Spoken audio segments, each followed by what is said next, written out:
કોઈ ફાઈટનું પહેર્યું, કોઈ થીગડાવાળું કપડું પહેર્યું, મને દેખાડો તો.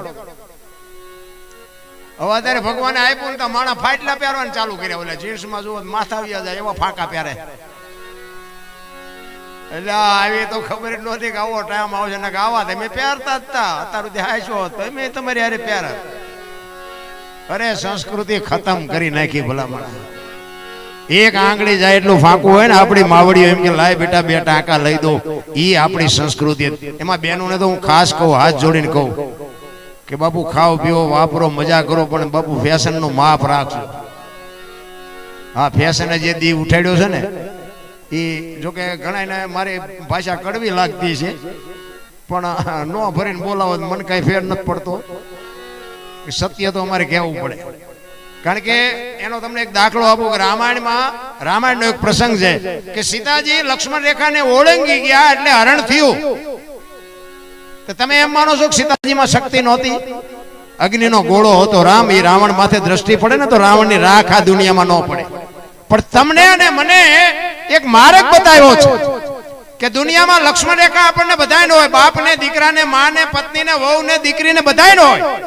લક્ષ્મણ રેખા જે ટપી જાય એનું આ દુનિયામાં હરણ જ થાય. બાપુ રાવણ મરી ગયા એમ ન રહેતા, ગામો ગામ છે. અમે તો બધે જાય છે, અમને તો નહીં અનુભવ થતા હોય. રાવણ તો અમને દેખાય જ, અહીં આવ્યો હોય તો અમને અહીં દેખાય, પણ અમારા આંગળી મૂકીને ન કહેવાય ને કે અમારો ડખો થાય. રાવણ તો છે એટલે કહું છું, લક્ષ્મણ રેખા જે ટપી જાય એટલે એનું આ દુનિયામાં હરણ જ થાય. આ બેનું એટલા માટે કહું છું તમે એવું માનતા હોય કે જગત આટલી બધી હારી છે, એ વેમમાં ન રહેતા અને દેહના પ્રદર્શન ન હોય. ભગવાને આપ્યું હોય તો વાપરો, ખાઓ પીઓ, મજા કરો, એની મારી કોઈ ના નથી. પણ બાપુ મહાપુરુષો કહે છે કે ધન ઉપર, સ્ત્રી ઉપર અને ભોજન ઉપર બાપુ પડદો હટે ને એટલે કિંમત ઘટી જાય. લખવું અહીંયા લખી લેજો. એક રસોઈ ઉપર પડદો ઘટે એટલે બાપુ કોઈ ખાવા રાજી ને કે આ ઉઘાડવું પડ્યું છે. એક સંપત્તિ તમારી બજાર વચ્ચે પડી હોય, કોઈ નો નક્કી થાય કે સાચું છે, નાખી તો ખોટું જોયા. અને દીકરી ઉપર જયારે બાપુ કપડા અધૂરા થઈ જાય એટલે સમજી લેજો કે એનું નામ લિસ્ટમાં નીકળી જાય કે આ દીકરી હારી ન હોય. મહાપુરુષોના શબ્દો છે. હું બહેનોને એટલા માટે કહું, જ્યાં ધર્મ ધ્રુજો, જ્યાં પુરુષ નથી પૂગી ગયો ને ત્યાં દેશની આબરૂ દીકરીઓ રાખી. તમે કહો તો હવાર સુધી તમને દાખલા આપો. જ્યાં ધર્મ ધ્રુજો પુરુષ નથી પૂગી ગયો અને જેટલા જેટલા સબળ પુરુષો છે એમાં એક એક ભગવતીનો હાથ છે. તમે કયો એટલા દાખલા આપો. હરિશ્ચંદ્ર રાજાને બાપુ જો તારામતી ન હોત તો કોઈ ન ઓળખે. સગાળસા ને ચંગાવતી ન હોત તો કોઈ ન ઓળખે. જલારામ ને વીરુબાઈ ન હોત તો કોઈ ન ઓળખે. દેવદાસ બાપુ ને અમરમાં ન હોત તો કોઈ ન ઓળખે. સવારામ બાપા ને સબુમાં ન હોત તો કોઈ ન ઓળખે. બાકી ફકડ તો કેટલાય રખડે છે, કોઈ નથી ઓળખતું. એક એક સફળ પુરુષની વાંહે બાપુ એક એક દીકરીઓનો હાથ છે.